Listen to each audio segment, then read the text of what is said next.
est probablement une des marques les plus innovantes sur le marché du sport de ces 50 dernières années. La tente 2 secondes, j'aime bien prendre cet exemple, je le trouve hyper parlant parce que tout le monde connaît ce produit, mais en fait, avant la tente 2 secondes, c'était il y a 20 ans. Ce marché de la tente, une tente, c'était lourd, c'était compliqué à monter, il y avait un plan. La tente 2 secondes, elle est venue révolutionner complètement ce marché-là. Et on n'investit pas d'argent juste pour mettre notre logo quelque part, quoi. En fait, l'IA, elle nous met en face de notre propre valeur ajoutée. Tout ce que l'IA peut faire plus rapidement que moi, etc., mais ça veut dire que c'était pas ma valeur ajoutée d'humain.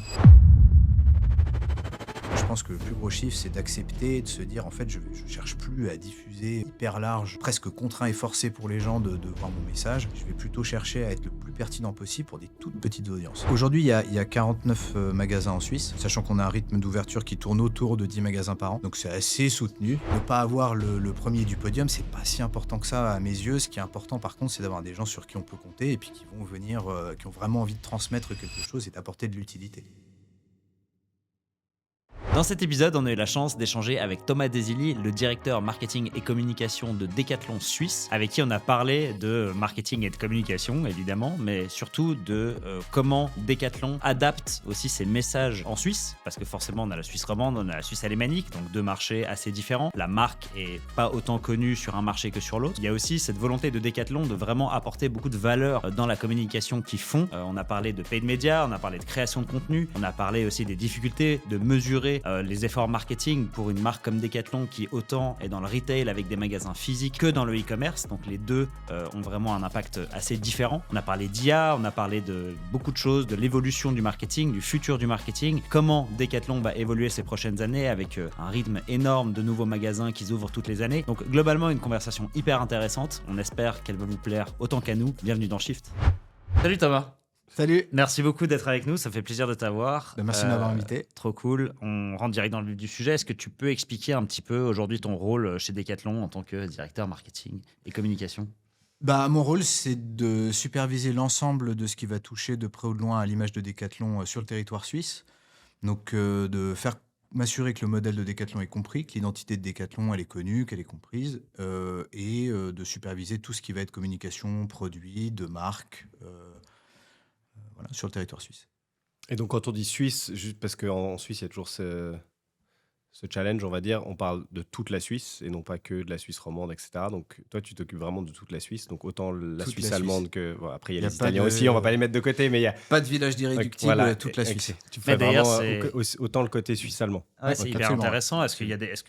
Pour rentrer vraiment direct dedans, est-ce qu'il y a des grosses divergences entre les communications suisse-alémaniques et suisse-romande ? J'imagine que oui, mais Alors, en fait, il y a des différences de perception qui sont assez notoires entre la Suisse romande et la Suisse alémanique, ce qui est assez logique parce que le marché roman, il a été exposé notamment à toutes les campagnes télévisuelles de Decathlon faites sur le marché français via des chaînes françaises. Donc logiquement, le modèle il est beaucoup plus connu. Puis tu as la diaspora française qui fait qu'il y a aussi eu du bouche à oreille autour de Decathlon. La marque est plus connue. On perd à peu près 10 points de notoriété quand on passe sur le côté alémanique.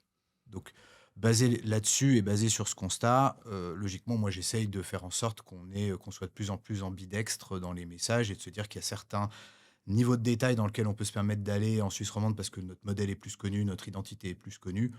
Là, par contre, en alémanique, on a un peu plus de travail à aller faire pour aller chercher justement la compréhension de notre modèle, qui c'est cette entreprise, qu'est-ce qu'elle fait, c'est quoi notre différence par rapport à d'autres retailers sportifs. Et c'est quoi aujourd'hui, peut-être que ça en est un, hein, c'est quoi votre plus gros défi marketing aujourd'hui avec Decathlon en Suisse? Est-ce que c'est voilà, d'attaquer le marché suisse romand, pardon? Est-ce que c'est, j'imagine qu'il y en a plein, hein, mais est-ce que c'en est un déjà? Est-ce qu'il y en a d'autres? Et si oui, lesquels? Le marché alémanique, c'est clair, c'est là qu'on a le plus de potentiel à aller chercher, c'est là qu'on est les moins bien connus, c'est le plus gros du marché tout simplement, donc c'est là-dessus qu'on se concentre. Par contre, oui, il y a d'autres enjeux, le fait de développer des marques expertes, par exemple, comme Van Rysel, comme Keeprun. C'est vrai que Decathlon a l'image historiquement d'être une enseigne qui est plutôt pour le sport accessible, aussi débutant, intermédiaire. Cette notion d'aller chercher des marques capables d'aller chercher de l'expert et même du pratiquant professionnel, elle est un peu moins connue. Donc ça crée, là encore, on est obligé d'être un peu ambidextre là aussi pour aller se dire, je dois à la fois avoir des messages qui s'adressent à du sport famille, à de l'enfant, parents, etc. Et puis parfois des gens qui vont être experts sur du cyclisme, sur de l'alpinisme, sur de la course à pied. Et donc c'est pas les mêmes canaux, c'est pas les mêmes messages, c'est pas les mêmes portées, c'est pas les mêmes investissements. Donc tout ça, il faut qu'on arrive à le travailler et tout ça avec la particularité du marché suisse, roman alémanique, des différences de considération. Donc ouais, c'est un peu ça l'enjeu, c'est Il y d'être un a, peu le il y a beaucoup de voilà. sujets, quoi. Ouais, Ouais, c'est ça, c'est ça, c'est ça. moi, tu vois, mais on parlait de ça. Moi, ouais, comme tu dis, moi, j'avais toujours cette image de Decathlon, même si je l'ai vu, entre guillemets, ces dernières années, de, comment on va appeler, d'accessoires et d'outils et d'habits de plus en plus pointus, mais pas au niveau, voilà, expert. Moi, je reste un touriste, donc je me considère comme un touriste du sport, mais voilà, vraiment, même pour les pros, d'une certaine manière, quoi. Bah oui, là aujourd'hui, une chaussure de foot qui est jouée par Antoine Griezmann, une raquette de tennis de Gaël Monfils. Là, je cite que les internationaux, mais tout ça, c'est assez nouveau pour Decathlon. Donc, notre modèle en fait de retailer, mais surtout de concepteur de produits sportifs, il est un peu moins connu. On a eu cette image de retailer, tout le monde se dit, enfin ceux qui connaissent Decathlon, ce qui n'est pas le cas de tout le monde en Suisse, se dit bah, je sais que ça regroupe un certain nombre d'univers sportifs. On n'a pas tous en tête qu'il y en a plus de 70 différents au sein de Decathlon. Mais derrière ça, en fait, on est surtout un concepteur de produits. Et on est probablement une des marques les plus innovantes sur le marché du sport de ces 50 dernières années. L'attente 2 secondes, j'aime bien prendre cet exemple, je le trouve hyper parlant parce que tout le monde connaît ce produit, mais en fait, avant l'attente 2 secondes, c'était il y a 20 ans, hein, ça fait 20 ans qu'on a inventé ce produit.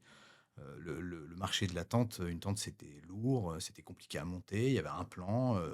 Si on l'avait pas, bah, du coup, on n'arrivait pas à attendre. Il fallait souvent être deux parce que sinon, on ne pouvait pas tendre les arceaux. L'attente 2 secondes, elle est venue révolutionner complètement ce marché-là. Et ça, c'est la capacité que Decathlon a de venir innover et de venir rapporter un côté concepteur et de faire des propositions nouvelles sur le marché. Pareil pour le masque de plongée Easy Breathe, celui qui fait tout le visage. Ben, ça encore, c'est une innovation un peu disruptive sur le marché. Et ça, c'est une particularité de Decathlon. En fait, nous, on a nos propres marques, nos propres produits, nos propres équipes de conception. Il y a plus de 15 sites de conception différents en Europe. Donc ça, c'est un modèle qui n'est pas très connu. Donc une partie de mon travail, c'est aussi de faire en sorte que ce modèle soit un peu mieux connu, mieux compris, et qu'on puisse affirmer ce qui est un élément fondamental de notre ADN et de notre différence par rapport à d'autres retailers, qui ont un autre modèle qui est tout à fait, qui est très bon, qui est un modèle plutôt de sélection-distribution, ce qui est tout à fait OK. Et notre accessibilité par le prix, elle vient de ce modèle. Elle vient du fait qu'en fait, on maîtrise 100% de la chaîne de valeur des produits qu'on propose en magasin. Donc, on a la partie conception, le design, la production, l'acheminement, la distribution. D'ailleurs, c'est hyper intéressant parce que il y a la marque Decathlon, il y a toutes les sous-marques de Decathlon, il y a tous les marchés. Toi, tu es directeur marketing communication suisse de Decathlon et des autres marques. À quel point est-ce que j'imagine que c'est un peu top-down, c'est-à-dire qu'il y a la marque Decathlon qui peut-être définit la stratégie par marque. Est-ce que toi, ensuite, tu récupères cette stratégie par marque et tu l'adaptes au marché suisse roman et alémanique? Ou est-ce que c'est différent? Toi, tu dis non, en Suisse, on devrait plutôt miser sur ces marques-là.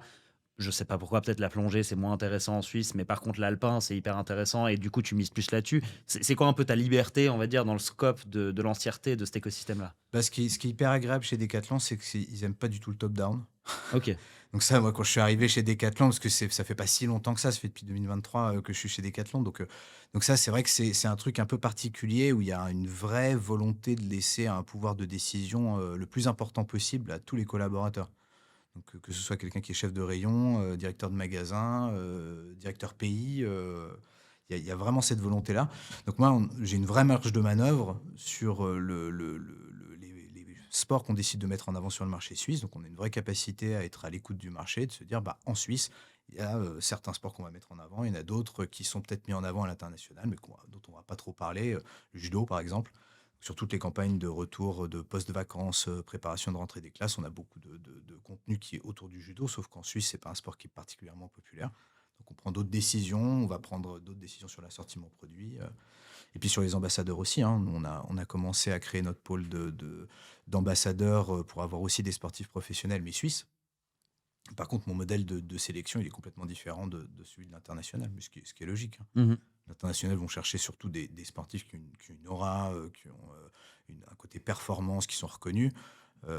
Moi, alors évidemment, on est super content quand ils font de la performance, mais moi, ce qui m'intéresse surtout, c'est qu'ils aient du temps à nous consacrer, qu'ils soient légitimes sur leur sport, qu'ils aient du temps à nous consacrer et qu'ils puissent apporter de la valeur aux sportifs et aux sportifs suisses. Donc, Ne pas avoir le 1er du podium, c'est pas si important que ça à mes yeux. Ce qui est important par contre, c'est d'avoir des gens sur qui on peut compter et puis qui vont venir, qui ont vraiment envie de transmettre quelque chose et d'apporter de l'utilité. Si je suis footballeur, l'utilité d'Antoine Griezmann pour moi, à part le fait qu'il vient valider que les produits est de qualité, qu'il est utilisable par un professionnel, ça c'est super, mais l'utilité pour moi, ils ne m'aident pas à progresser dans l'absolu. Par contre, de savoir si je peux avoir un joueur de l'équipe nationale suisse, par exemple, c'est pas encore le cas, mais peut-être que ce sera le cas bientôt. Donc, on ne sait jamais. Du coup, si je peux avoir un joueur de l'équipe suisse et que je peux, parce que je suis membre Decathlon, que je peux booker un entraînement privé avec lui, là, par contre, c'est pas la même utilité. Donc, c'est ça qu'on essaie, ces choses-là qu'on essaie de travailler localement en se disant, bon, on a le chapeau international qui nous donne quand même un certain nombre de directions et un certain nombre de choses sur lesquelles on s'appuie. Mais par contre, on va essayer de l'interpréter et de le rendre utile et puissant localement. Aujourd'hui, tu t'en as parlé au tout début dans ton rôle, toi, en tant que directeur marketing, mais aujourd'hui, le marketing, quel est le rôle du marketing chez Decathlon aujourd'hui? Est-ce qu'il est le rôle principal, hein, il y a toujours plusieurs choses, mais est-ce qu'il est de créer de la croissance? Est-ce qu'il est de créer une marque forte d'abord en Suisse pour ces 5 prochaines années, vous vous concentrez sur la marque pour ensuite vous concentrer sur d'autres choses, etc. C'est quoi aujourd'hui, toi, ton target numéro un? Bah, le target numéro un, c'est la partie valeur, identité de marque. C'est ma target numéro un. Mais ensuite, la conséquence de ça, si c'est bien fait, elle est censée apporter aussi un côté business et efficacité. Mais c'est une conséquence. Donc, c'est pas ma mission première d'aller chercher vraiment du pur business.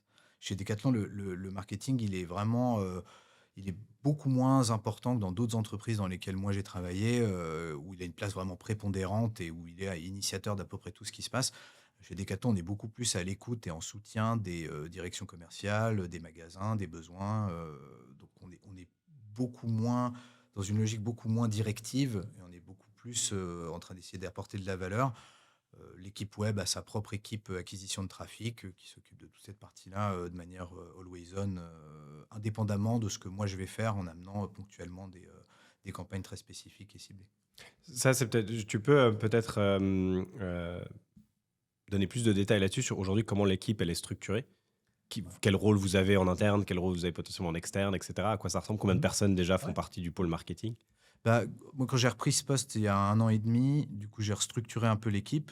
Du coup, maintenant, on a 7 personnes dans l'équipe, sans me compter moi. Donc, j'ai 7 personnes dans mon équipe. Et l'idée, c'était de se dire, chaque personne, en fait, a une expertise professionnelle bien précise, sur un scope bien précis. Et l'idée, c'est de pouvoir travailler ensemble en projet. Et donc, de se dire, on va prendre un sujet et chacun va venir apporter son expertise et sa compétence sur son axe bien précis. Et en fait, ça va nous recréer un 360 marketing autour de notre sujet, que ce soit un produit, un programme, un service, peu importe. Donc du coup, j'ai une personne qui s'occupe de toute la partie création visuelle, headline, copy, etc. J'ai une personne qui va s'occuper de toute la partie community management, une personne qui s'occupe de toute la partie partenariat avec des influenceurs, des sportifs professionnels, une personne qui s'occupe de l'événementiel. J'ai une personne qui s'occupe de toute la partie marketing de contenu, donc tous les articles qualitatifs autour de la reprise du sport, les conseils pratiques, etc. Donc j'ai une personne qui s'occupe de ça. Et j'ai 2 personnes qui vont s'occuper d'animer la communication locale des magasins, de sorte qu'un magasin, par exemple le magasin de Bussigny, ils ont un partenariat avec, enfin maintenant c'est l'écosystème de Lausanne, puisqu'on a Bel Air aussi qu'on a ouvert, donc maintenant ça fait un écosystème dans la ville. Mais ils ont un partenariat avec le LHC, bah forcément ils ont besoin localement d'aller activer des éléments de communication autour de ce partenariat. Bah, du coup, j'ai une personne qui est responsable de ça et qui peut les accompagner à créer ça. Et pareil en Suisse alémanique. Ok. Et vous avez accès aussi à des ressources internationales. J'imagine qu'il doit y avoir une équipe marketing aussi France, par exemple, internationale. Est-ce que vous avez accès à ces ressources-là? Est-ce que du coup, il y a certaines choses qui sont faites en collaboration avec ces équipes internationales? Ça marche un peu comment la structure? Bah, toute la partie shooting, donc tout ce qui est campagne, on va dire officielle, il y a un certain nombre de campagnes dans l'année qui sont prises en charge par les équipes internationales. Donc là, ils vont créer un peu le storytelling, ils vont créer les assets visuels relatifs à cette campagne, ils vont éventuellement même proposer des recommandations de mix média qui sont plus ou moins applicables.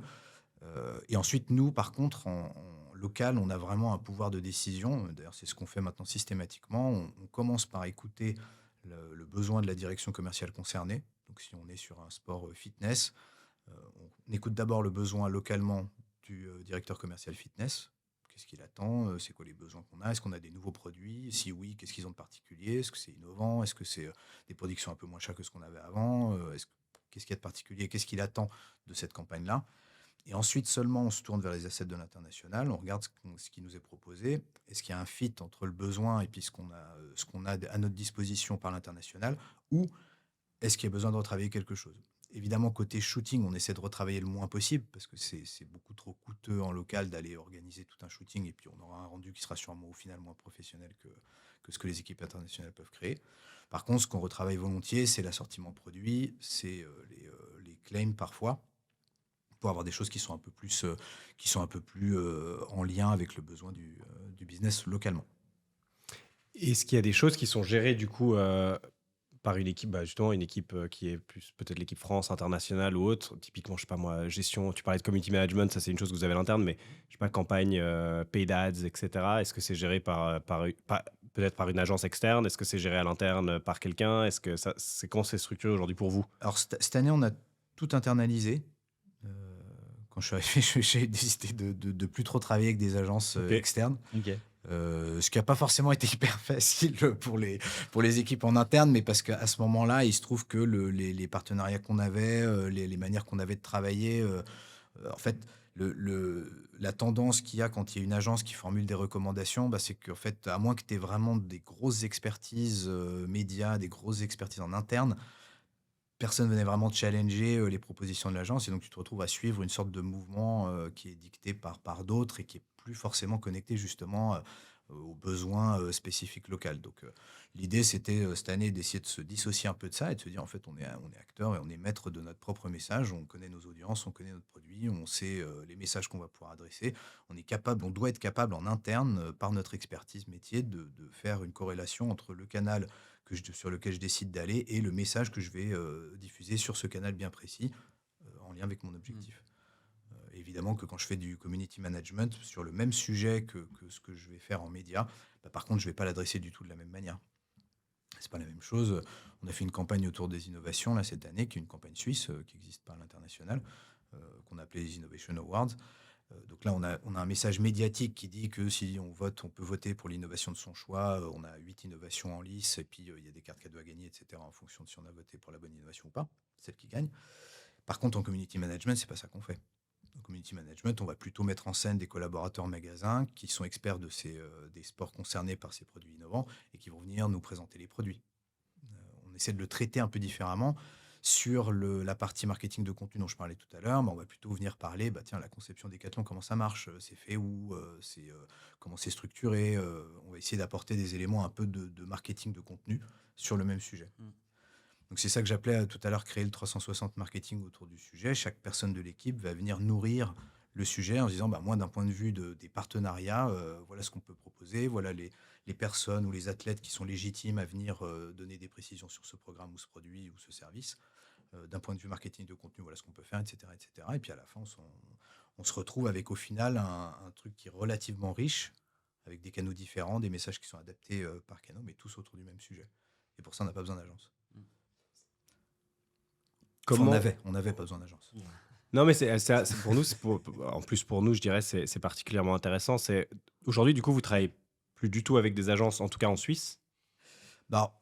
Alors après, tout à fait exact. On avait une agence média effectivement historique. Au final, on s'est rabattu vers une agence digitale exclusivement parce que c'était aussi les canaux qu'on activait le plus. Et donc maintenant, on va faire une transition vers une agence média qui sera plus globale, qui sera un peu plus, qui aura des maîtrises sur plus de canaux. Donc effectivement, on passera par une agence, mais encore une fois, moi, ce à quoi je tiens particulièrement, c'est que ce soit des agences qui nous accompagnent sur de la mise en place, qui nous fassent des recos évidemment de mix média. Mais par contre, je ne veux pas qu'on perde de vue l'ownership qu'on a sur nos sujets. Et je ne veux plus qu'on dépende des décisions d'une agence où on se dit ce que j'avais un peu l'impression d'observer en arrivant, qui était c'est l'agence qui a dit. C'est l'agence qui a dit, donc on a fait quoi. Alors du coup, on l'a fait. Ok. Ça, c'est pas la le marque but. doit être gérée en Non, interne, l'exécution, tu peux déléguer une partie de l'exécution et un savoir-faire que vous n'avez pas forcément à l'interne et que vous ne voulez pas avoir à l'interne. Et dans ce cas-là, ça a un intérêt et du sens pour vous d'avoir une agence, mais si ce n'est pas le cas, il n'y a aucun... Ouais, c'est ça.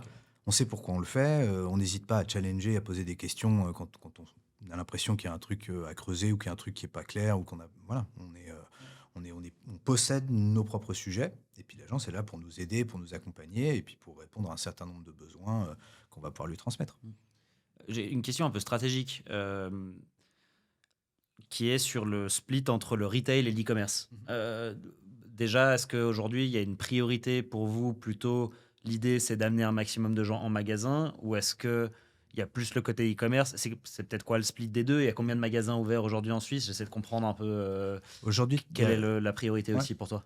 Aujourd'hui, il y a 49 magasins en Suisse, sachant qu'on a un rythme d'ouverture qui tourne autour de 10 magasins par an. Donc c'est assez soutenu. Ce qui est quand même Attends, très soutenu. tu dis en Suisse? Ouais. C'est beaucoup, hein? Ah bah, Attends, je répète, 10 magasins.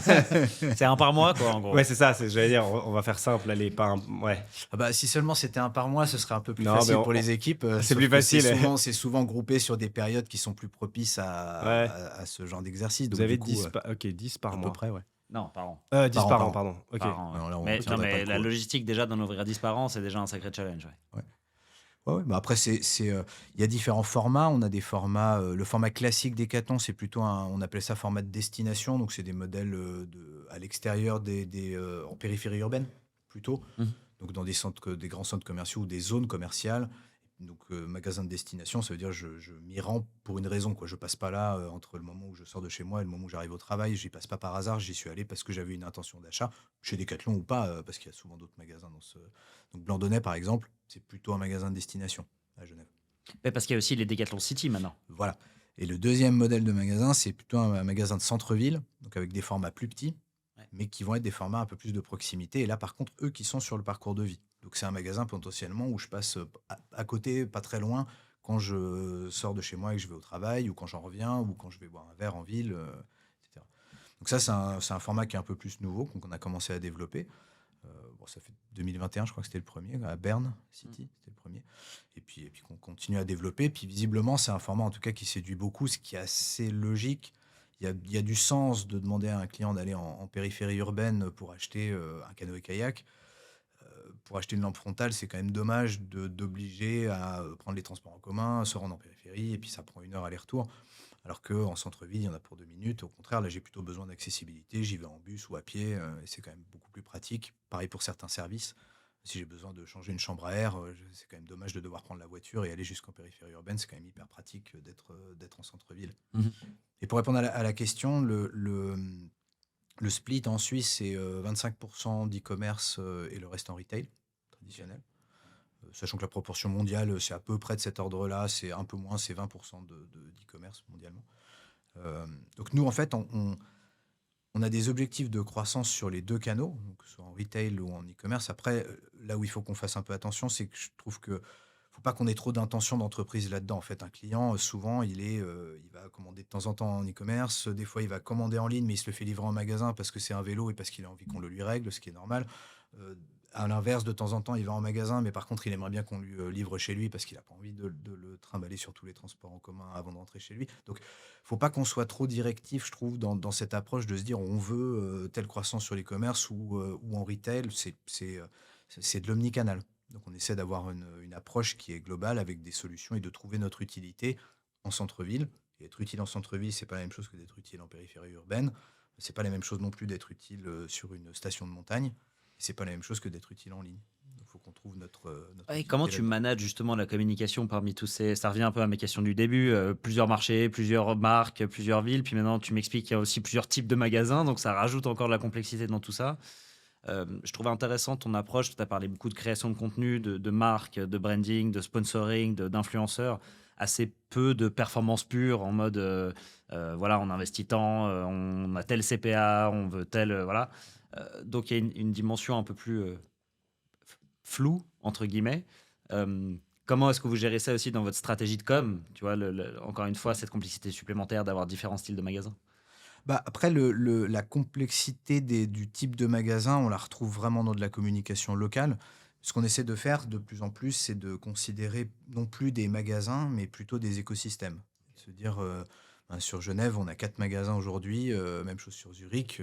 C'est finalement d'un point de vue client, c'est en fait c'est la proposition de Decathlon sur cette agglomération. Et c'est pas forcément une proposition de Genève Confédération ou des Signes ou de Blandonnay. En fait, c'est une proposition de Decathlon sur cette agglomération-là. Et donc après, le client, suivant là où il habite, suivant ce qui est pratique pour lui ou pour elle, il va aller dans tel magasin ou tel autre, mais ça devrait pas nous perturber plus que ça d'un point de vue communication. Et au national, en fait, évidemment, on a un certain nombre de KPI qu'on regarde très régulièrement, notamment dans toutes les parties campagne, d'optimisation, etc. Plus on va être vers des démarches commerciales et plus on va chercher de l'efficience. Donc, moi, le gros de mon travail, si je regarde mes investissements en médias, évidemment, j'investis plus en médias sur des dimensions commerciales, ce qui est assez logique. Par contre, si on regarde la structure de l'équipe, en fait, le poids du corps, il est quand même beaucoup plus sur la création de valeur que sur le commercial pur. Donc, le taux d'effort est supérieur pour aller essayer de créer de la valeur et de créer du sens et de créer de l'utilité localement. Par contre, le poids des investissements, effectivement, il est plutôt réparti sur ce qui est de l'ordre du commercial. Je fais juste un pas en arrière parce qu'il y a un sujet qui a toujours été intéressant en marketing, mais qui a particulièrement changé ces derniers temps avec toutes les nouvelles lois sur les cookies, la RGPD, NLPD en Suisse, etc. Et j'aimerais bien avoir ta vision, et déjà toi peut-être personnelle, puis après au sein du groupe, c'est comment vous gérez l'acquisition, enfin La mesure. L'attribution merci beaucoup. L'attribution L'attribution, merci beaucoup. Comment vous gérez l'attribution aujourd'hui? Ça veut dire, est-ce que on sait que ça devient de plus en plus difficile de dire, bah voilà, comme à l'époque, je mets ça, enfin, Google m'a ramené tant, X m'a ramené tant, etc. Comment vous mesurez ça? Quels sont les outils potentiellement que vous utilisez pour mesurer ça? Et quelle est la philosophie derrière de l'attribution? Bah, ce qui est compliqué en fait dans l'attribution, c'est que tant qu'on reste 100% digital, ça se passe plutôt pas mal. Il y a des traces digitales qui permettent de suivre, et puis les différentes plateformes qui proposent des modèles d'attribution, et puis qui essaient de les perfectionner de plus en plus, avec Meta qui passe de pixels à CAPI. Donc ils essaient de s'améliorer le plus possible pour qu'on puisse avoir un vrai suivi et une vraie attribution. Alors, par contre, dès qu'on sort du digital et qu'on rajoute des canaux offline, c'est toujours un peu plus compliqué. Et là où ça se complique encore, c'est que nous, évidemment, dans nos magasins, on n'est pas obligé de s'encarter. Donc du coup, un client peut très bien, ou une cliente peut très bien avoir été exposée à une campagne particulière, l'avoir effectivement vu, que ça ait effectivement déclenché une visite. Mais par contre, moi, au bout d'un moment, je suis plus capable de suivre ce qui se passe. Je peux le faire digitalement, mais par contre, sur le site web, oui. Mais par contre, je peux pas le faire dans le magasin. En tout cas, pas toujours. Donc ça crée une complexité. Donc l'équipe web a sa propre équipe d'acquisition de trafic, parce qu'ils répondent à des logiques d'optimisation plutôt algorithmiques, en always on, donc avec des assortiments produits qui tournent en fonction des saisonnalités. On travaille évidemment assez souvent ensemble pour s'assurer que leur assortiment produit qu'ils mettent en avant, notamment sur Google Shopping entre autres, soit cohérent avec ce que nous, on est en train de mettre en avant. Mais par contre, c'est le client qui décide par ses recherches de ce qui va être vu et de ce qui va être exposé. Donc c'est pour ça que c'est important aussi d'avoir cette dissociation, de se dire à un moment donné, l'équipe acquisition, ils ne sont pas censés biaiser les besoins et les demandes du client. Ils sont censés y répondre et s'assurer que quand il y a une demande qui est tapée autour d'un sac à dos de randonnée, effectivement que nos produits y remontent et qu'ils soient bien visibles et qu'ils fassent partie de l'offre que les différentes plateformes proposent. Alors là où moi, par contre, je vais essayer d'avoir une proposition un peu plus précise sur une campagne, sur un assortiment, sur un message particulier, notamment les services. Les services chez Decathlon, c'est tout ce qui n'est pas achat de produits neufs. Donc location, réparation, entretien, rachat de produits, seconde vie, donc tout cet écosystème-là. Et donc ça, par exemple, on a des campagnes, dont une sur la location ski qu'on a fait il n'y a pas très longtemps. Donc ça, par exemple, c'est quelque chose que moi je fais spécifiquement sur une période donnée, en lien avec les gens qui s'occupent des services chez nous. Et ça, par contre, on sort complètement de l'always on. Moi, je crée des pics de visibilité sur des programmes qui, à un moment précis de l'année, doivent correspondre normalement à une préoccupation qu'on a observée auprès de la population suisse. La rentrée des classes, par exemple, c'est une préoccupation à un moment bien précis pour une catégorie de personnes. Donc on essaie d'avoir une campagne qui est cohérente avec ça. Et du coup, est-ce que vous mesurez l'efficacité? Alors, on parlait du digital, vous mesurez l'efficacité d'une manière assez, entre guillemets, normale et traditionnelle, dans le bon sens. Est-ce que vous avez aussi une manière de mesurer l'efficacité de vos efforts marketing de manière globale? Est-ce qu'il y a certains chiffres, certaines méthodes de calcul que vous utilisez pour dire, bah voilà, je sais pas, on investit un, on récupère deux, mais c'est calculé de cette manière-là et c'est peut-être des méthodes de calcul que vous avez définies à l'interne. Est-ce que vous utilisez des méthodes plus traditionnelles? C'est quoi un peu la vision que vous avez à ce niveau-là? Ouais, mais on a en fait, moi j'essaie de mesurer ce qui est objectivement mesurable. Donc, typiquement toute la partie de bas de tunnel, donc tous les assets qu'on paramètre, pour faire de la considération. La conversion pour moi, elle intervient en magasin. C'est un peu différent, mais par contre la considération effectivement, c'est des assets qu'on a, en ligne. Donc ça, on mesure effectivement du ROAS, comme, tout le monde à peu près. Donc effectivement, là, on essaie et on a des objectifs qui sont calés pour faire en sorte que, juste pour valider en fait qu'on a bien montré le bon message à la bonne cible. En fait, c'est ça que ça nous dit. Un ROAS élevé, c'est qu'a priori notre message était pertinent pour la cible à laquelle on l'a montré. Mais Voilà, c'est pardon, comme ça globalement. juste Ouais. une parenthèse par rapport à ça. Si la conversion n'est pas faite en ligne et qu'elle est faite en magasin, comment tu attribues du coup la vente finale à la campagne? Vous avez un modèle de prédiction Ouais, qui alors aide à faire ça ou? on n'a pas vraiment. Enfin, il y a différents modèles qui existent. Là, il y en a un qui va venir bientôt de l'international, justement. C'est là que l'international a un intérêt parce qu'ils vont avoir une capacité à aller chercher des négociations auprès de groupes plus gros, avec des investissements qui ne seraient pas atteignables, localement, en tout cas qui pèseraient trop sur le pays localement. Par contre, en gros, on sait qu'on est à 35% à peu près de gens qui sont en magasin qui avant ont visité le site web. Donc on sait qu'il y a une attribution qui se fait naturellement et même quelqu'un qui a réagi à une campagne purement digitalement et qui a atterri sur le site web, on sait qu'il y a une part de ces personnes-là qui a atterri effectivement en magasin. Donc après, on essaie de consolider ça, à peu près en interne pour se faire une idée un peu de ce qu'on a fait. Mais moi, ce que j'essaie de regarder surtout, c'est de définir des KPI précis sur chaque, point de contact de nos campagnes. Et c'est ça qui me permet de dire si le point de contact a été bien choisi ou non. Donc, si je vais, sur YouTube, je cherche pas forcément à aller attribuer une conversion de manière hyper métrique. Je vais par contre, me mettre des ambitions de reach, de VTR, parce que c'est propre à ce canal bien précis. Et c'est ça qui me dit que la campagne a marché. Après, il y a différents modèles qui existent, hein. Les modèles MTA, sont plutôt justement destinés à avoir une grosse granularité sur des attributions, par canal, pondérées en fonction de l'impact que le canal a eu sur la conversion. Chaque fois que alors, il y a ça, il y a les MMM qui sont légèrement différents, mais qui incluent un peu plus le offline, traditionnellement en tout cas, et puis qui étaient des modèles plutôt prédictifs, plutôt destinés à se dire: «J'évalue un mix média» et puis ça essaie de me donner un impact prévisionnel sur les ventes, à ce moment-là, en fonction de promotions et cetera. Il y avait d'autres canaux un peu plus riches. Par contre, c'est des modèles qui sont extrêmement complexes, qui sont hyper coûteux et qui, au final, posent beaucoup de questions quand tu es en plein développement, sur un pays comme le nôtre. Quand tu te dis, bah, quand tu poses la question à un modèle MMM, mais vous savez qu'on ouvre, 10 magasins par an, sur le territoire. Alors forcément, si vous regardez l'année dernière et puis cette année, bah, et on a eu le malheur de rajouter un touchpoint dans notre mix, bah, votre modèle, il va dire: «Waouh, ce touchpoint, il est incroyable, ça a marché de dingue». En fait, pas du tout, c'est juste qu'on a 10 magasins en plus, quoi. Donc forcément, du coup, le même mix média exactement, à supposer qu'on ait les mêmes conditions météo, ce qui est jamais le cas. Nous, on est un peu météo dépendant dans le sport. Donc, une campagne sur la randonnée, au printemps, il fait super beau, elle va pas marcher pareil que si, il fait toujours froid et qu'en plus de ça, il pleut. Donc ça, le modèle, il faut qu'il soit capable de l'attribuer aussi. Ça se fait beaucoup plus, hein, maintenant. Maintenant, c'est assez courant dans les nouvelles études MMM, ils incluent ce facteur météo de plus en plus. Mais il y a beaucoup de paramètres en fait qui rentrent en ligne de compte et qui font que ces études-là, c'est typiquement le genre de choses qui doit venir plutôt de l'international pour avoir une approche un peu plus globale. Nous, localement, c'est des modèles qui sont beaucoup trop coûteux, enfin en tout cas de ma propre impression et puis aussi de la volonté de Decathlon d'essayer d'investir de manière la plus efficiente possible. C'est des modèles qui sont hyper coûteux par Mhm. rapport à la capacité de décision qu'on a derrière. Tu parlais, pardon, je reviens juste sur un truc que je trouve intéressant. Tu as parlé du ROAS avant. Euh, J'ai l'impression qu'on assiste un peu ces derniers temps à une espèce de philosophie anti-ROAS. Ça dépend comment tu le définis. Enfin, surtout, en fait, est-ce que tu parles du ROAS par plateforme en disant, tu vois, mon ROAS Google, mon ROAS Meta, etc.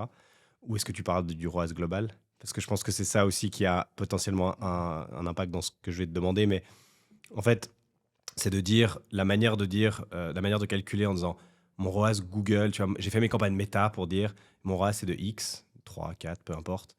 Euh, Est-ce que c'est toujours valable de regarder cette métrique-là parce qu'en fait, tu prends pas en compte tout ce qui va autour. C'est-à-dire quelqu'un va regarder une campagne, va pas forcément acheter sur l'e-commerce, mais va aller en magasin. Et ça, tu peux presque pas le mesurer, tu prends pas en compte, etc., etc. Et donc, en fait, de calculer ton ROAS uniquement sur tes campagnes méta, c'est intéressant de le savoir parce que voilà, c'est bien, mais c'est qu'une partie de l'information. Alors que pendant des années, c'était le Graal, on regardait que ça, il y avait que ça. Et bon, votre modèle en plus en retail fait que par la nature des choses, vous avez pas besoin, enfin, vous le faites pas forcément. Mais toi, quand tu parles du ROAS, tu parles du ROAS par plateforme que vous regardez, oui. Mais est-ce que tu parles aussi d'un ROAS plus global qui serait, tu vois, des fois on dit blended CPA, blended ROAS, Ouais. où tu dis, ben, en fait, on a investi tant en marketing sur Meta, Google, YouTube, je fais très simple, et on a récupéré tant. Et puis c'est mélangé entre guillemets. Bah ça, on le fait un peu évidemment parce ça fait partie des choses qu'on doit faire pour essayer de vérifier qu'on n'a pas surinvesti ou sous-investi sur une campagne précise. Après, comme tu disais, le problème de ça, c'est que on sait bien qu'on a perdu une partie de l'information ou alors qu'on va attribuer à notre campagne des performances qui ne sont pas forcément liées à la campagne en elle-même. Sur tous les canaux offline notamment. Quand on fait de l'attribution et qu'on regarde une courbe des ventes, on voit un pic, on se dit bah, c'est super. Tout ce qui est au-dessus de la ligne de flottaison, bah, ça c'est la campagne qui a donné ça. Alors voilà, on la découpe, donc on prend ce qui est attribuable, on l'enlève, et puis ensuite il nous reste des couches où on va attribuer en fonction de. Oui, mais ça se trouve en fait mon modèle il faisait ça. Puis du coup, bah, mon pic en fait il est énormissime en fait, l'impact de ma campagne est énorme. Ou alors à l'inverse, peut-être que ma courbe elle faisait ça normalement, et puis il se trouve que mon impact il est minime. Donc Puis il se trouve qu'il neigeait ce jour-là. Donc, non mais voilà, Et un en fait, facteur ça- externe, tu sais, un concurrent qui à ce moment-là fait une offre qui est plus ou moins agressive ou qui n'en fait pas alors qu'il en avait fait l'année dernière, et puis un nouvel entrant sur le marché, il y a des facteurs externes qui font que tu perds toujours un peu une partie de ton information. Donc oui, évidemment que c'est des métriques qu'on regarde.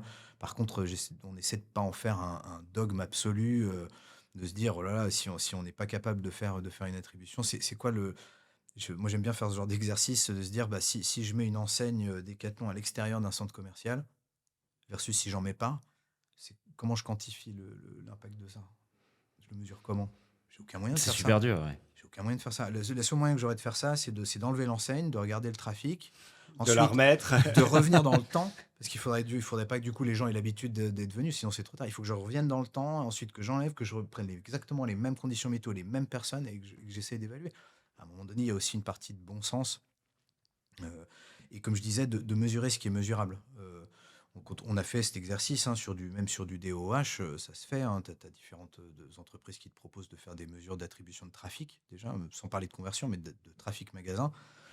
Donc évidemment, on regarde ça et on essaie d'évaluer est-ce que quand on fait une campagne d'affichage digital comme ça dans les villes, est-ce que ça génère oui ou non du trafic en magasin, est-ce que ça génère de l'incrémental oui ou non. Mais par contre, une fois qu'on le fait, une fois qu'on a validé qu'effectivement, bah, quand on fait ce genre de campagne, oui, on rentre dans nos investissements moyennant le trafic incrémental qu'on a envoyé, fois le taux de conversion magasin, fois le panier moyen, et puis on se dit, bon, bah, voilà, sur notre niveau d'investissement, effectivement, c'est un investissement qui est rentable ou c'est un investissement qui ne l'est pas, mais une fois qu'on l'a fait, après, on l'inclut dans notre mix produit. On fait confiance au process et Voilà. Et après, on mesure ce qui est mesurable. Donc, de se dire, bah, est-ce que j'ai eu le bon nombre d'impressions, et puis comment je peux optimiser ça, comment je peux essayer d'avoir une optimisation en fonction de la météo, et de se dire, bah, peut-être que s'il pleut, je dispense pas le même message à cet endroit-là que là-bas où il fait beau, comment j'arrive à optimiser un peu le message. Mais moi, encore une fois, le cœur de ma mission, c'est surtout de venir créer de la valeur et de l'utilité sur le territoire et du rayonnement pour la marque. Donc après, c'est pour ça qu'on passe aussi un petit peu moins de temps sur ces mesures-là, parce que probablement que si on était vraiment un pur retailer, et si on était en plus de ça un discounter, par contre, on serait sûrement beaucoup plus occupé à faire ça. Par contre, nous, on a d'autres missions. Decathlon, la mission de base, c'était de rendre le sport accessible au plus grand nombre. Donc ça se fait par des produits, mais par contre, ça se fait aussi par d'autres choses. Et c'est sur ces autres choses que ça devient, que je trouve que le travail marketing est un peu plus intéressant, parce que du coup, on vient vraiment créer quelque chose de concret et de très utile. C'est utile hein, de faire de l'optimisation média, je suis pas en train de dire, je dis pas le contraire, hein, mais c'est utile pour le client, hein, parce que forcément, tout ce que je surinvestis en médias, potentiellement, ça se répercute à un moment ou à un autre dans le prix. Hein. Donc évidemment que c'est important, et évidemment que le Decathlon, en gros, c'est de l'ordre de 1% l'investissement en marketing versus le chiffre d'affaires. Ok. Ah ouais, c'est super bas. Intéressant. Ah ouais, c'est super bas. On a plutôt l'habitude d'être entre 5 et 10, quoi. Ouais. Ouais, ok. Donc du coup, forcément, ça fait que évidemment on a cette partie-là et ce besoin d'efficience parce que c'est des budgets qui, au final, sont pas énormissimes. Mais par contre, on a, cette capacité d'aller chercher beaucoup d'organique et des choses qui sont un peu plus authentiques. Est-ce qu'il y a une stratégie un peu. Ça me fait penser à Red Bull en fait. Est-ce qu'il y a un peu une idée de faire quelque chose un peu dans cette idée-là? Est-ce que vous vous inspirez un petit peu de. Alors sans forcément parler de Red Bull et exactement ce qu'ils ont fait, mais ça me fait penser un peu à cette stratégie-là d'essayer vraiment de faire le côté sportif. Ils sont vraiment positionnés sur le sport extrême, pardon, mais plus création de contenu, plus influenceur, un peu ce que tu disais au début. Ouais. Bah, on se parle un peu avec Red Bull de temps en temps. Bon, on n'a pas encore trouvé vraiment de choses sur lesquelles on peut s'entendre, mais alors après, Red Bull, ils ont quand même, d'un point de vue investissement média, ils ont quand même pas fait semblant sur les campagnes télé, etc. Donc, Ouais. en termes de branding, ils ont un branding, je trouve, qui se rapproche beaucoup de marques comme Coca-Cola, par exemple, avec une apparition de logo, une volonté de brander d'un simple point de vue du logo, etc. Chose que nous, on a un peu moins. Mais par contre, oui, dans le fond, ça fait partie des choses qui sont un peu inspirantes, leur capacité à créer de l'événement. Et à aller au-delà de se dire, bah, nous, éventuellement, on investit dans des événements créés par d'autres, mais on est sponsor du truc, et puis du coup, on met notre logo sur une arche d'arrivée. Nous, chez Decathlon, on essaie de jamais faire ça. J'ai dit à l'équipe, on n'investit pas d'argent juste pour mettre notre logo quelque part, quoi. Ça, c'est pas utile, ça apporte rien. Enfin, oui, ça crée l'événement, donc ça permet à l'événement d'exister. Mais il y en a d'autres qui font ça beaucoup mieux que nous. Nous, par contre, on essaie de créer une utilité. Donc, quand l'année dernière, on était partenaire du Tour de Suisse romande, bah, on a habillé tous les bénévoles. Ça, c'est utile. Ok. Pas plus utile. Et puis, il y a d'autres gens qui sont tout à fait qualifiés pour aller, par contre, eux, répondre aux besoins d'investissement qui, de toute façon, et pas trop notre modèle à nous. Si tu divises aujourd'hui donc ce 1%, tu prends ton 1% de budget, et si on fait très simple, on dit OK, il y a la partie rayonnement, on va appeler ça, on va dire que c'est la partie brand, sponsoring utile, etc. Et puis la partie performance, ads pure, direct, on va dire. C'est quoi le split entre les deux aujourd'hui pour Decathlon? C'est quoi la priorité? C'est 60-40, 50-50, ça ressemble à Bah, quoi? comme je disais tout à l'heure, si on regarde vraiment en termes de pur investissement, alors sachant qu'encore une fois, la partie acquisition digitale pure, elle sort de mon budget et de mes 1% dont je Mhm. parlais. Mais par contre, moi, si je regarde mon investissement, évidemment, en termes de proportion, le poids du corps est plus marqué sur la partie média que sur la partie création de valeur pure. Mais par contre, j'ai beaucoup plus d'équipes dédiées à ça. Donc en fait, mon effort en temps passé et en personne Il est plus est gros. plus important sur la création de valeur. Et par contre, effectivement, mon effort financier, il est un peu plus tourné vers de l'ad. Mais parce que le modèle fonctionne aussi comme ça, hein. Si on n'arrive pas à créer du trafic dans les magasins, si on n'arrive pas à mettre en avant nos offres, bah, du coup, elles ne sont pas vues. Si elles ne sont pas vues, les gens ne viennent pas en magasin. Et puis derrière, on ne peut pas réinvestir dans des choses concrètes. Mhm. Mais tu vois, je prends un exemple. Cette année, on a fait un partenariat avec la Fédération mondiale du cœur. Ça, c'est un partenariat sur lequel, même pour l'année prochaine, on va certainement le refaire. J'ai mis 0 média. 0. 0 francs, 0 centimes, rien, pas un copec en média. Parce que le but du jeu de ça, c'était d'être le plus authentique possible. En fait, on avait un match qui m'a paru évident entre leur mission à eux et notre mission à nous. Leur mission, c'était de réduire le risque d'accidents cardiovasculaires et de prévenir les maladies cardiovasculaires. Et quand ils m'ont dit, bah, en fait, ça pourrait être réduit de 80% avec une alimentation équilibrée et une pratique sportive régulière, bah, forcément, la partie pratique sportive régulière, je me suis dit, il y a un truc qui est très cohérent avec notre mission à nous. Et ça, c'est un truc que j'aurais jamais fait en média. Et de la même manière, je me suis dit, on va pas faire un chèque comme n'importe qui d'autre ferait. Ça, tout le monde peut le faire, en donner un chèque à la fédération et puis du coup mettre notre logo un peu partout. Je vais pas non plus leur envoyer du matériel avec du branding Decathlon dans tout ce qu'ils font, bah, juste histoire de nous montrer. On va faire un truc un peu différent et puis on va dire à nos membres, ceux qui ont un compte membre Decathlon en Suisse, si vous faites pendant cette semaine-là, ils font la journée mondiale du cœur. Pendant toute la semaine, si vous faites une heure de sport, vous reversez par notre intermédiaire 1 franc à la Fédération mondiale du cœur. Donc du coup, on a communiqué que dans nos bases, que auprès de nos membres, et puis il y a 10 000 personnes qui ont participé. Donc, ce qui était assez sympa. Et ça, c'est un truc pour l'année prochaine où je veux pas mettre de médias derrière. Parce que c'est pas le sujet et c'est un truc authentique et je veux absolument que ça reste authentique. Alors qu'on pourrait très bien se dire, on y On va, ouvre les vannes. on fait un truc, on met ça partout, regardez-nous, on est super, regardez, on fait un super partenariat. Mais c'est pas du tout le sujet. Il faut que il faut que ça reste le plus authentique possible. Et pareil pour nos partenaires, d'ailleurs, les influenceurs, nos ambassadeurs professionnels, on leur a dit, en fait, si on a ce partenariat, si ça vous parle, on vous donne du matériel et vous pouvez communiquer dessus. Si ça vous parle pas, aucun problème, vous communiquez pas dessus. Par contre, on vous rémunère pas pour Mhm. ça. Vous communiquez que si C'est vous, ça vous parle pour et la que mission. vous Ouais. êtes... voilà. Et comme tout ça, ça reste authentique. Et puis moi, je voulais surtout pas qu'il y ait écrit des sponsorisés partout autour de ce programme-là. Ça aurait dénaturé le caractère un peu vrai de cette association-là. Mm. C'est intéressant parce que tu as une vision très humaine, authentique, contenu, ambassadeur, etc. du marketing que je trouve intéressante. Euh, mais difficile aujourd'hui de parler de marketing sans parler d'IA aussi. C'est Tu clair. n'y Euh, échapperas pas. C'est ouais. clair. On va en parler. Tu n'y On va en échapperas parler. pas. Du coup, alors notre question elle est tournée sur, on va dire, l'efficacité versus la banalisation. Donc l'IA a tendance un peu à banaliser, enfin à dire un peu les mêmes choses à toutes les sauces, mais en même temps, ça permet aussi d'être beaucoup plus efficace. Dans votre stratégie, dans la création de vos contenus, dans les différents efforts que vous faites, comment est-ce qu'aujourd'hui vous utilisez l'IA? Est-ce que ça vous a rendu plus efficace? Est-ce qu'au contraire, avec ce que tu dis, j'entends pas un discours qui est contre l'IA, mais peut-être que justement ça va un peu à l'encontre de de cette authenticité, de cette humanité. Je sais pas, c'est quoi ton avis là-dessus? Bah, je pense que, de manière générale, ça c'est un avis personnel, mais en fait, l'IA, elle nous met en face de notre propre valeur ajoutée. Euh, tout ce que l'IA peut faire plus rapidement que moi, etc., mais ça veut dire que c'était pas ma valeur ajoutée d'humain. Mhm. Donc, je sais pas, la valeur ajoutée de quelqu'un qui fait du supply planning, c'est probablement pas de faire de l'update de tableau Excel. C'est une nécessité, mais par contre, c'est pas ça la valeur ajoutée humaine. Donc, je pense que ça fait partie des gros enjeux qu'on doit avoir, de se dire, bah, évidemment que pour certaines tâches d'automatisation, il y a des moments où on passe énormément de temps sur des choses qui, encore une fois, si je me tourne vers le client, leur apportent très peu de valeur. C'est juste des choses qu'on doit faire, qu'on est obligé de faire, parce que sinon on peut pas faire tourner l'activité. Mais typiquement, le fait de se dire, bah, demain, si je prends une campagne, on s'est concentré majoritairement sur le message, l'univers visuel, etc. Après, le fait de décliner selon les différentes plateformes, etc., zéro valeur ajoutée humaine là-dessus, zéro. Donc, pour l'instant, c'est pas encore tout à fait au point, l'IA là-dessus, mais j'ai aucun doute que ça va être très, très rapide. Donc ça, par exemple, c'est quelque chose qu'on peut déléguer. Le fait de venir faire des vérifications d'optimisation SEO pour être sûr que quand on libère un article que nous on trouve intéressant, mais au-delà de ce qu'on trouve intéressant, de ce que trouve pas intéressant, est-ce que l'algorithme de Google va le favoriser ou pas?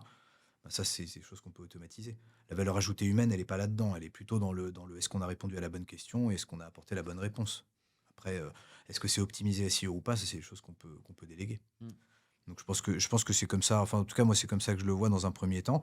Et puis après, dans un deuxième temps, il faudra qu'on soit justement hyper calé sur dans les jobs marketing qui existent aujourd'hui, bah, justement, qu'est-ce qui est à automatiser et qu'est-ce qui est à garder en valeur ajoutée humaine.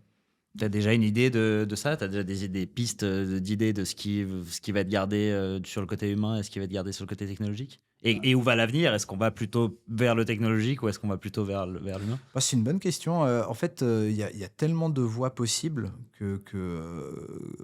je suis assez curieux de voir quelle route on va prendre. Mais en fait, si on regarde en arrière, il y avait quasiment exactement les mêmes discussions et les mêmes possibilités d'ailleurs à peu près à l'époque de l'ère industrielle, à l'époque d'Internet, les premières, la création d'Internet, exactement les mêmes discussions.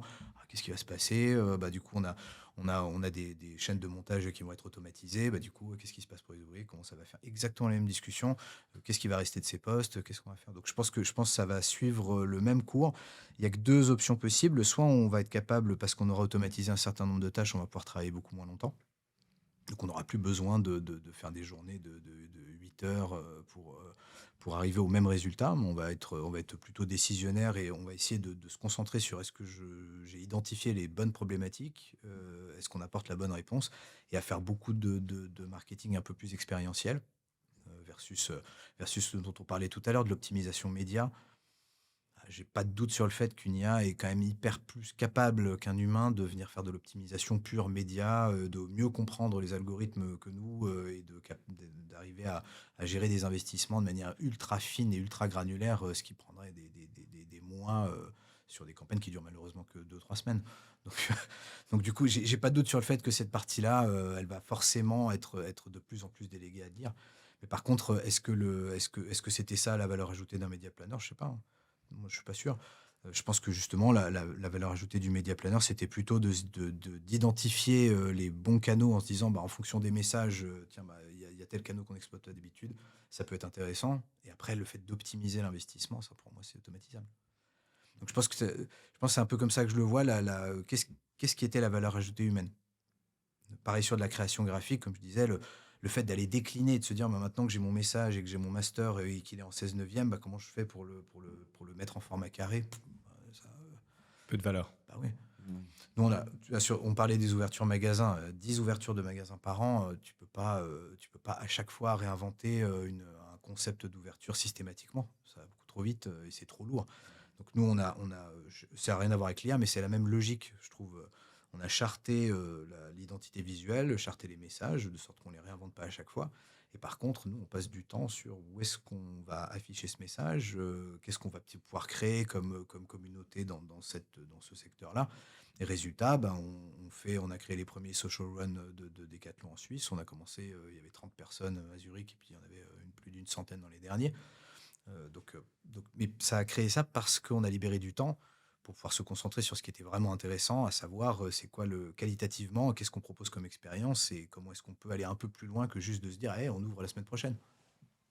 Tu as lu dans mes pensées. J'allais exactement sur la partie. En fait, la question était, est-ce que tu vois dans le futur du marketing des prochaines années des nouveaux canaux qui peuvent s'ouvrir? Tu as parlé des communautés et des social runs, etc., où on voit des marques de sport qui rachètent des communautés Strava euh, en tant que telles. Là, c'est une communauté Strava, il y a, je sais pas, 30 000 personnes dedans. Bah, ils rachètent ça comme une database, comme une valeur, quoi. Ils prennent ça et c'est monétisé. Ça, c'est pour moi un nouveau canal presque pour les marques. Là, on est dans le sport, donc ça joue. Tu vois d'autres canaux comme ça qui arrivent, qui sont peut-être à leur tout début, des trucs un peu nouveaux qui sortent? Bah, on en a parlé quasiment, mais en ce moment, il y a un terme qui est apparu il y a quelques temps maintenant, mais c'est le GEO. Le fait de se dire, bah, aujourd'hui, on fait de l'optimisation en SEO parce que c'est l'endroit où les gens vont chercher de l'info. Bah, par contre, ça, c'était hier, quoi. Demain, la question, elle sera posée sur un assistant IA qui, lui, par contre, va aller faire la recherche derrière. Donc, toute la question, c'est comment cet assistant IA fonctionne, à quoi il aura accès, qu'est-ce qu'il sera capable de comprendre ou de pas comprendre. Et on avait cette discussion, là, pas plus tard que ce matin, avec un de mes collègues qui me disait ah, je suis allé sur ChatGPT et puis il n'a pas vu que nous, on propose un prix pack saison pour la location, alors que d'autres, ils proposent les skis sols, mais tu n'as pas les chaussures, tu n'as pas les bâtons, etc. Et donc, du coup, forcément, ils ont l'air moins chers. Comment on peut faire? Bon, aujourd'hui, je sais pas. Aujourd'hui, je sais pas. Mais demain, il faudra qu'on sache. Et donc ça fait partie des choses et des canaux qu'il va falloir qu'on apprenne à travailler. Des IA demain, elles seront capables de comprendre un panel de contenu beaucoup plus large que ce que ne peut comprendre Google aujourd'hui. Enfin, Google aussi, je fais abstraction Oui, de Gemini évidemment, hein, mais du coup, des avis clients, de l'endorsement de sportifs professionnels, des communautés, des mentions sur des forums, etc. Donc tout ça, ça rejoint un peu la notion du GC, mais ça va devenir de plus en plus important. Parce que de moins en moins, les gens vont aller faire cette démarche eux-mêmes, d'aller faire des recherches longues et fastidieuses pour essayer de 10 comprendre. tabs ouvertes. Ouais, c'est ça. Ah, attends, lui il dit ça, lui il dit ça. Attends, les 5 marques les plus machin, les 5 baskets qu'il faut. Alors, j'ai cliqué ça. Attends, mais je sais plus où j'avais lu ce truc-là. Et puis, ça va disparaître. Enfin, probablement. Et donc, tu as mentionné le Géo comme nouveau canal, mais aussi comme nouveau challenge, du coup. Est-ce qu'il y a d'autres, pour vous, les prochains temps, je sais pas si on peut, l'année prochaine, les 5 prochaines années, ça va vite, donc on sait pas. C'est quoi vos gros challenges marketing? Bah, Géo, ça en est un, Ouais. en soi, de comprendre plus. J'imagine que vous avez Mhm. commencé le travail, etc. Ouais. Il y a d'autres choses que vous commencez à creuser?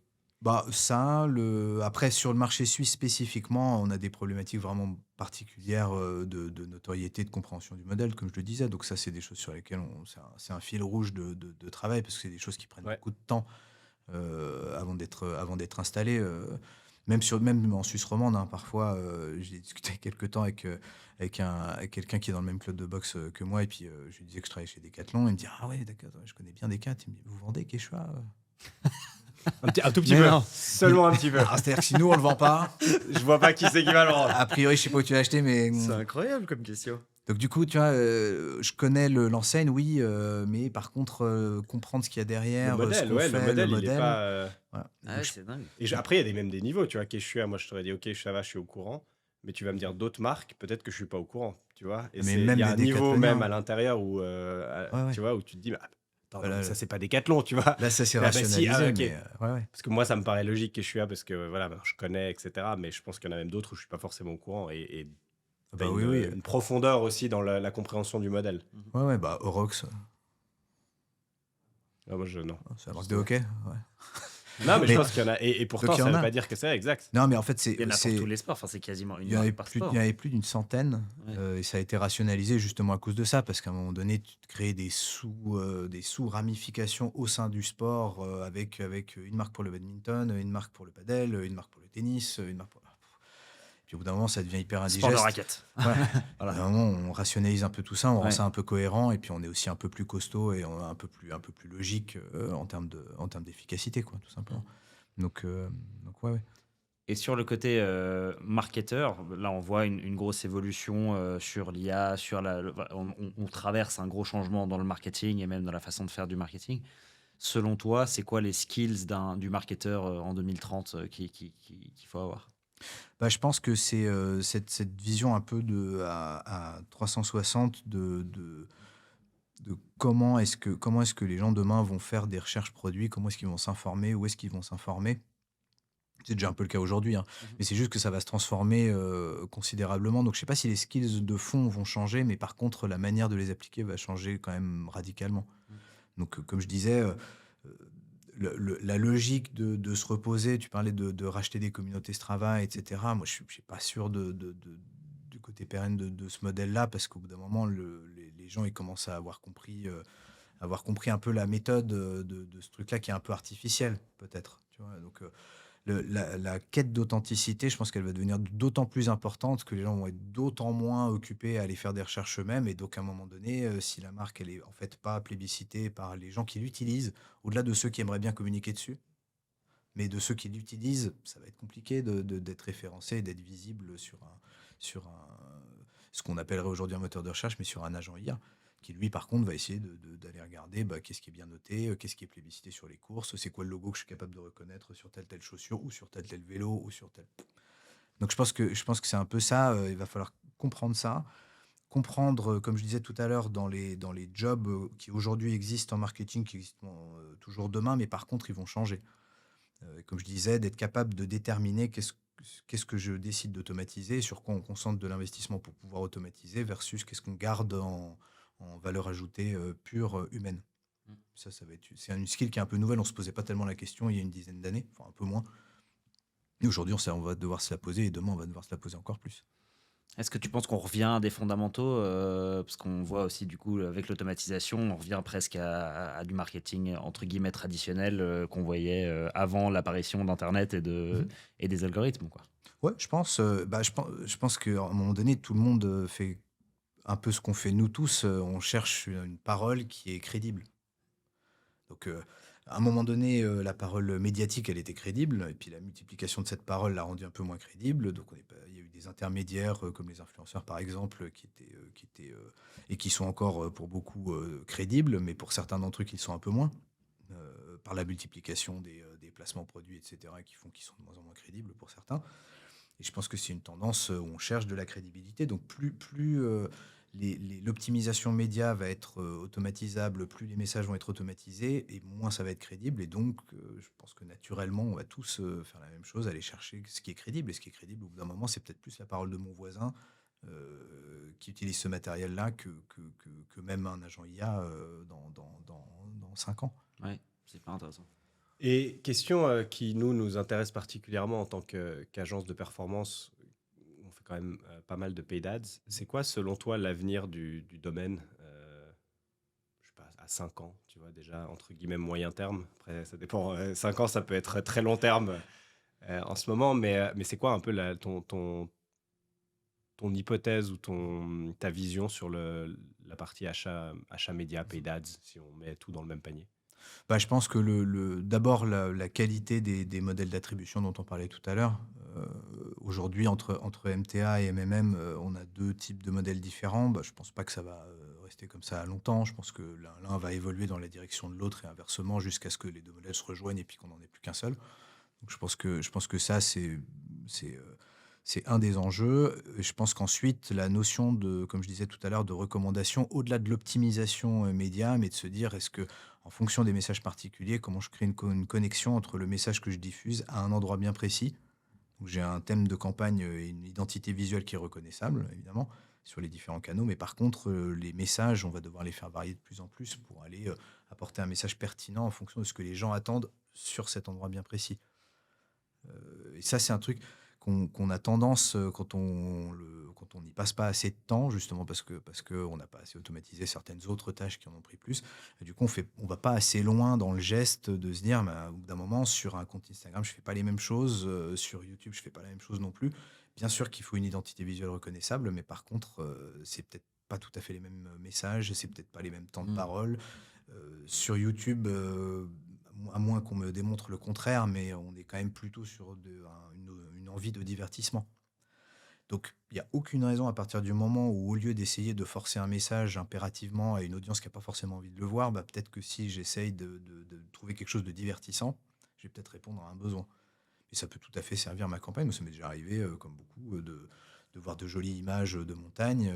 Et puis, il se trouve que ben, quand je suis sur YouTube, je suis pas hyper pressé a priori. Donc, du coup, j'ai le temps de regarder. Et puis, même si c'est une ad, bah, si le message est intéressant, si les images sont belles, il n'y a pas de raison que je passe pas 10 secondes à regarder ce qu'on me propose. Mais par contre, il faut avoir eu cette démarche-là. Ouais. La notion d'empathie, elle va être hyper importante pour un marketeur. Elle est déjà, hein, mais elle a toujours été.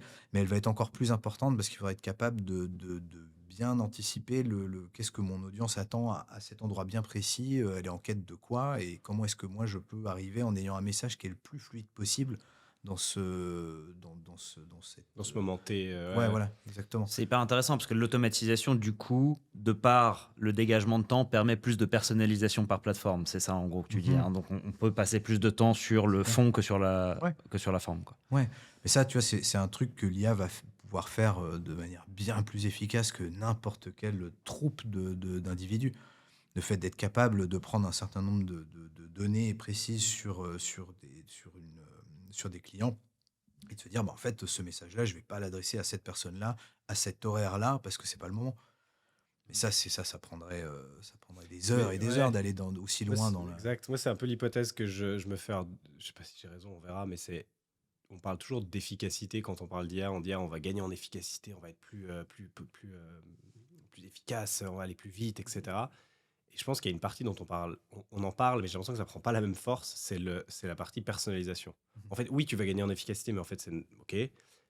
Mais la personnalisation, j'ai l'impression on n'a pas, mais on n'a même pas encore touché tu vois, on voit que sur ChatGPT, ok, il écrit plus vite l'email que moi, j'ai gagné 5 minutes, ok. Ouais. Mais en termes de personnalisation, dans ce que tu racontes, il va y avoir un Oui, monde qui va s'ouvrir à ce niveau-là qu'on n'a même pas encore bah, c'est clair. touché, quoi. Mais c'est pour ça que pour moi, on voit tous un peu la partie émergée de l'iceberg sur le côté génératif qui est hyper séduisant. Mais par contre, sur cette capacité justement à aller prendre des informations beaucoup plus larges et cross-platform probablement, ça c'est hyper intéressant. Mais c'est hyper intéressant pour l'entreprise, mais c'est hyper intéressant surtout pour les clients en fait, et pour les personnes à qui on va exposer des messages. Il n'y a pas très longtemps, j'intervenais dans une université, et puis dans une école professionnelle de Nyon. Et puis il y a un des élèves qui me dit, mais au bout d'un moment, moi, en fait, quand je suis sur YouTube ou sur n'importe quelle autre plateforme, quand on me pousse un message comme ça, en fait, moi, ça m'insupporte, quoi. Et même ça dégraderait presque l'image de la marque parce qu'on vient, c'est intrusif dans mon mode de fonctionnement qu'on vienne m'impacter un message. Donc demain, si on était capable de s'assurer que quand on investit pour aller diffuser un message à un moment à une personne, c'est opportun, c'est quand même vachement sécurisant pour les personnes aussi. Et ça fait qu'on a moins de messages, on est moins bombardé. Puis t'as les bons au bon moment, au Voilà. bon Puis il y endroit. a des Ouais. messages qui sont intéressants. Moi, à chaque fois, quand je reçois des ads, je suis censé officiellement pour les plateformes, je suis pas censé parler allemand.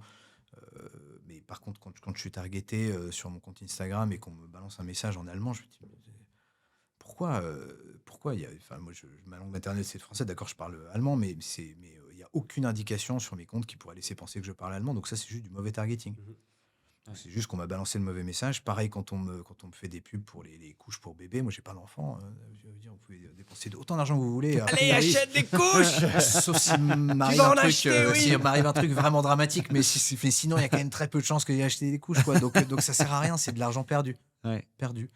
Et c'est désagréable parce que du coup, tu prends de l'espace médiatique, tu prends de l'espace visuel pour rien.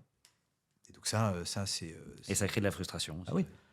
Ça crée de la déperdition d'argent pour les entreprises, ça crée de la gêne et une expérience mauvaise le client. pour le client au final. Mhm. Donc ça sert personne en fait. Et ça, une IA va être, en tout cas si on s'en sert bien, va être un formidable élément de réponse là-dessus.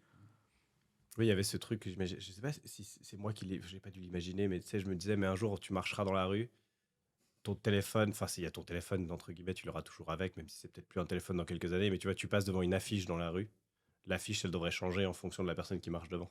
Ouais. Tu vois ce que je veux dire? Genre, Ouais, en gros, c'est moi, clair. je marche, bah, mon téléphone, il sait que je suis à 5 mètres de l'affiche de la rue du Rhône, j'en sais rien, bah, au moment où moi je passe, alors, ok, quand t'as des grosses rues avec plein de monde, bah, mais dans l'idée, tu passes devant, même ça devrait être personnalisé, tu vois, tu devrais pas avoir une affiche je sais pas, de Pampers, tu devrais avoir une affiche d'une autre marque, de Decathlon, parce que, etc., etc. Et à un moment donné, tu devrais arriver à ça, où tout ce que tu vois devrait, alors après, est-ce que c'est bien, pas bien, c'est d'autres discussions, mais Bah après, tu encore une devrais fois, tendre à c'est... ça, parce que sinon, Ouais. sinon ça n'a pas d'intérêt, quoi. Bah, encore une fois, c'est pour ça, moi j'aime bien revenir à l'intérêt du client à chaque fois, de se dire à partir du moment où on prend une décision, est-ce qu'on est bien aligné sur le fait que c'est dans l'intérêt du client ou est-ce que c'est dans le nôtre pur? Ouais. Si dans le nôtre, il faut peut-être essayer de revoir notre truc. Si c'est dans l'intérêt du client, c'est plutôt OK. Mais là, on en parle en média, mais ça marche aussi en owned et en organique. Hein, de se dire à un moment donné, quelqu'un qui a acheté un vélo il y a 12 mois, bah, peut-être que si mon IA a observé qu'il n'avait pas encore fait d'entretien de ce même vélo, bah, peut-être que c'est intéressant de le lui dire. Mhm. De dire que c'est le moment et puis de lui dire que. Donc, on peut aller hyper loin. Alors, ça existe déjà, ça. Hein, on peut créer des journeys dans les outils CRM, etc. Mais je pense qu'on pourra aller beaucoup plus loin que ça dans cette approche-là et puis le faire sur différents canaux. Aujourd'hui, l'emailing, il y a d'autres points de contact qu'on pourrait avoir si on avait le temps d'aller aussi loin dans la personnalisation. On pourrait se dire, bah, telle personne, en fait, elle n'est pas sensible aux emails, donc ça sert à rien. Mm. Ça sert à rien d'en envoyer des paquets comme ça. C'est du temps perdu pour tout le monde. Donc c'est peut-être plutôt sur Instagram, ou c'est peut-être plutôt par message, ou c'est peut-être plutôt par tel autre canal. Mhm. Et idéalement, moi, consommateur, client, je peux choisir. Comment j'ai envie d'être contacté, sur quel canal, quels sont les sujets qui m'intéressent. Ça m'est jamais arrivé encore, mais moi j'adorerais quand je souscris, quand je crée un compte quelque part et quand on me propose une newsletter, au lieu de m'envoyer un pop-up quand j'ai touché au scroll de ma souris, que je viens d'arriver sur le site, ou pas, j'ai un pop-up immédiatement pour souscrire à une newsletter alors que j'ai même pas eu le temps de lire le contenu. Moi j'aimerais bien qu'on me dise, tiens, bah voilà, nous, on n'a pas envie d'être intrusif, etc. C'est quoi les sujets qui vous intéressent, quoi? Vous cochez. Voilà, moi, la promo, ça m'intéresse, non, ça m'intéresse pas. Ça m'intéresse l'actualité sportive, ça m'intéresse les événements, ça m'intéresse ce truc. Par contre, la promo, je ne veux pas entendre parler. Puis voilà, Mhm. ce serait super. Ouais. Ça existe, hein. Ouais, mais ça vient petit à petit. C'est C'est très poussé peu encore. utilisé, quoi. Ouais. Très peu utilisé, parce que c'est On est toujours encore pareil. dans le très quantitatif, malgré Ouais, tout. c'est ça. C'est ça. Intéressant. Je pense qu'on arrive gentiment vers notre dernière question qui est, selon toi Thomas, quel est le plus grand shift que les marketeurs doivent opérer sur les prochaines années, la plus grande différence de mindset qu'on doit intégrer pour pas devenir obsolète? Bah, je pense essayer d'être le plus pertinent possible pour la plus petite audience possible. On a eu tendance pendant des années à faire énormément de quantitatif. Si on se projette quelques années en arrière, à un moment donné, on mettait vu à la télé sur des produits parce que si on avait fait des campagnes télé, c'était un argument de vente, un vrai, qui marchait. Qui Ouais. marchait. Si on se prend depuis ce point-là jusqu'à dans quelques années, on est d'accord qu'on est plutôt sur une régression de ça, en se disant en fait le fait de toucher le plus de personnes possible, en espérant que dans l'eau, ceux que ça intéresse vraiment vont s'identifier tout seuls et venir à nous. Ce modèle-là, il est quand même plutôt en régression, il est quand même plutôt en souffrance, en tout cas, c'est l'impression que j'ai. Donc je pense que le plus gros chiffre, c'est d'accepter, de se dire, en fait, je cherche plus à diffuser de manière hyper large, presque contraint et forcé pour les gens de voir mon message. Je vais plutôt chercher à être le plus pertinent possible pour des toutes petites audiences. Et ces audiences-là, en fait, elles vont être hyper réactives. Et du coup, alors, d'un point de vue investissement, ça va faire plaisir à l'équipe finance parce que du coup, ça optimise quand même pas mal les investissements. Mais surtout, c'est d'autant plus pertinent pour mes communautés et pour les communautés de clients qui vont se subdiviser du coup en plein de petites micro-communautés qu'on va pouvoir contacter de manière précise et spécifique sur des sujets qui les intéressent vraiment.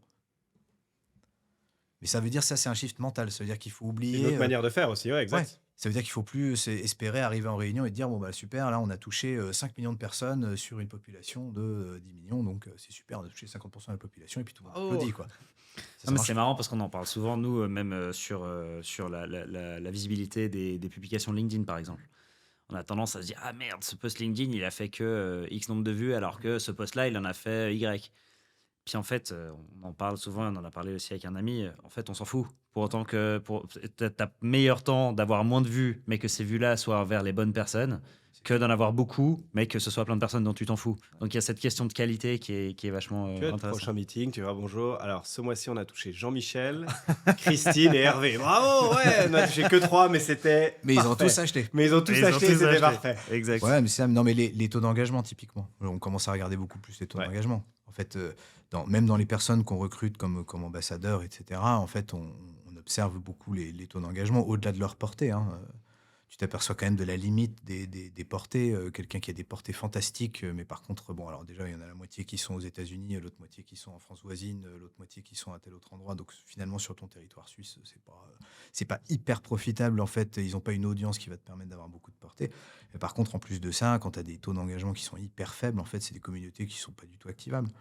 C'est juste des gens qui suivent ces personnes-là, mais qui par contre sont pas hyper réactifs. Il n'y a pas de vrai pouvoir de communication et il n'y a pas de vrai follow-up ensuite des messages que tu diffuses. Donc il vaut bien mieux avoir des communautés beaucoup plus petites, mais par contre des communautés qui sont vraiment engagées là-dedans, qui sont vraiment intéressées et avec des paroles qui sont beaucoup plus crédibles. Merci beaucoup, Thomas. C'était un plaisir d'échanger avec Merci toi. à vous. Merci beaucoup, J'espère. un plaisir. trop bien. On en avait encore quelques-unes, mais on n'aura pas le temps de tout faire. On va Enfin, une suivre version de deux. près l'évolution des 10 magasins par an de Decathlon. En tout cas, moi, c'est une marque que j'aime beaucoup. Donc voilà, c'est cool. Merci beaucoup. Merci à vous.